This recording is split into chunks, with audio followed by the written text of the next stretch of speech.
Good afternoon. It's Thursday, August 27th, 2020. I had promised a twofer today, two videos. I had already shot one and posted one with regard to social media and really the divisiveness that exists on Facebook. I'm not really going to cover that in this video. This is more of a synopsis of what is going on, the civil unrest in Kenosha and the results and the chain of events impacting the world, media, sports world, celebrity responses, which really we shouldn't care about, but I'm going to cover why I think we should in this case. If you followed my video from a couple of days ago, it was early on in response to this Kenosha shooting, this officer-involved shooting in Kenosha.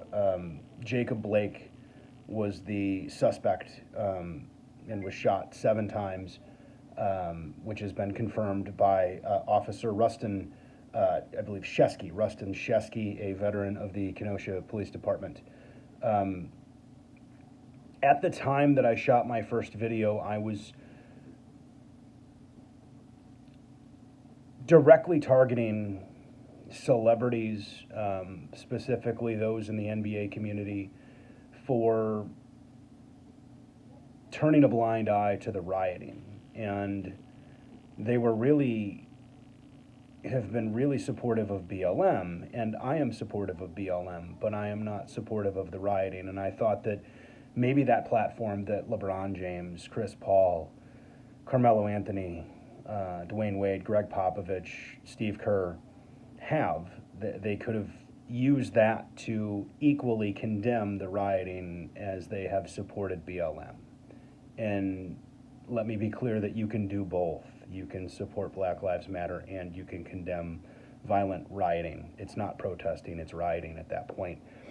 But since that video, on Tuesday night, a vigilante, a gentleman by the name of Kyle Rittenhouse, drove from Antioch, Illinois, which is about 30 minutes away, to Kenosha to appear at the riots in tactical gear.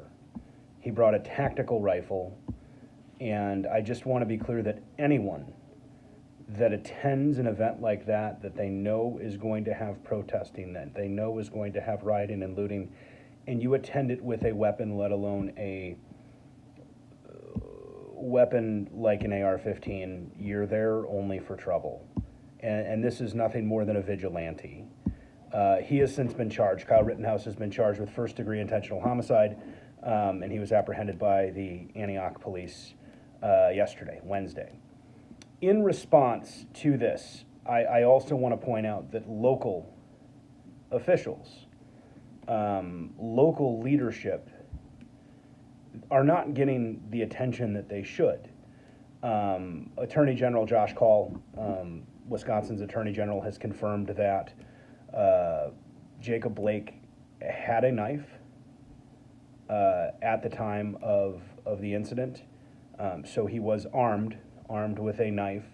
I consider that to be armed. This is a pocket knife that I carry. No, I don't brandish this knife, but this is I would consider this to be a weapon. But the local president of Kenosha NAACP, Anthony Davis, and James Hall, the CEO of the Urban League of Racine and Kenosha, have both helped to quell. Their statements have helped to quell some of this violence, and I want to commend them for that. I believe James Hall, the CEO of the Urban League of Racine and Kenosha, has said that we cannot meet force with force, which is leadership that we're not getting from the governor of Wisconsin. Tony Evers isn't even forward-thinking enough to say that. Our president isn't forward enough. Donald Trump is not forward-thinking enough to say something like that. We cannot meet force with force. Instead, he wants to send troops, which is only going to cause more of a problem.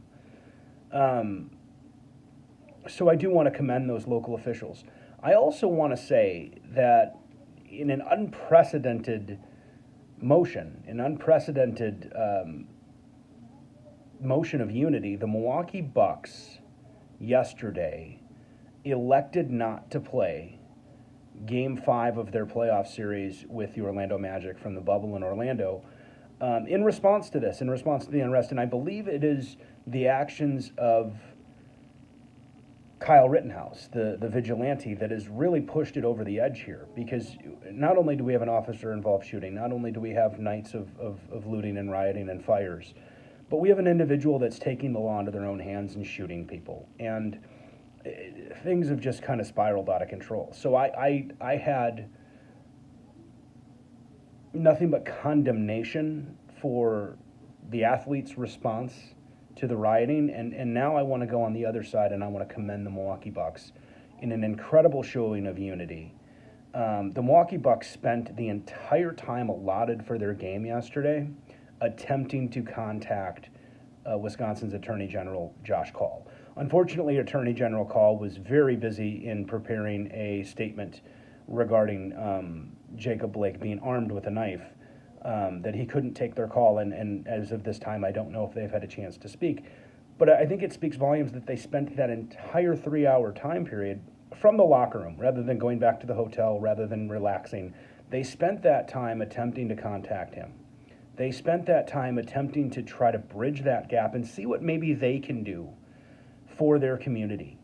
In following the Bucks suit, the Orlando Magic refused to accept a forfeit, so they also stayed in their locker room, and their game was postponed rather than forfeited. Following suit, the Houston Rockets and Oklahoma City Thunder chose to postpone their game, as did the Lakers and the Trailblazers, both in Game 5s of their own respective series. All were to take place yesterday. All were postponed. The Bucks kind of set the tone there, and it was good to see other groups and other athletes kind of rally around them and not make it about themselves, not make it about their own personal platform, but make it about unity. That's what I was looking for in my video a couple of days ago. I said to boycott games and boycott gear. Here I am, I'm wearing Blazer Mania, right? I respect what the Bucks did yesterday. Following over to baseball, professional baseball, the Brewers and the Reds decided to cancel their game from Miller Park because obviously the Brewers, that's their backyard, Kenosha. The Dodgers and Giants chose to cancel their game. The Mariners and Padres additionally chose to cancel their game. So 3 games on the MLB slate were canceled last night. Additionally, Matt Kemp of the Rockies and Jason Hayward of the Cubs chose not to play as a show of unity for their respective communities, which I respect. Both of those players encouraged their teammates to play their game. They just simply elected not to play. And again, I have respect for that. I have respect for the platform that they're using and the way that they're using that platform. It is not about them. It is about their cause. It is about unity. It is about quelling this violence. And I think that things have escalated now, especially with this vigilante. We can't have any more of this. We can't have any more people taking the law into their own hands.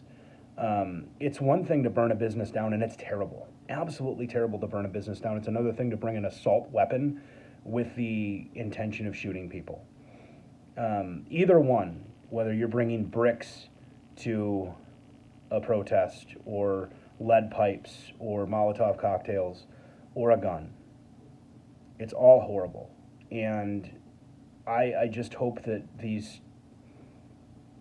efforts to bring consciousness to these events help us understand that we need to come together more than ever. And so, again, I'm going to commend the Bucks. I'm going to commend local leadership in Kenosha, which isn't, in my opinion, getting enough attention. These gentlemen, Anthony Davis, the president of the Kenosha NAACP, and James Hall, the CEO of Racine and Kenosha Urban League. Really great job in helping to unify. Let's see more of that, and let's spread more of that rather than negativity.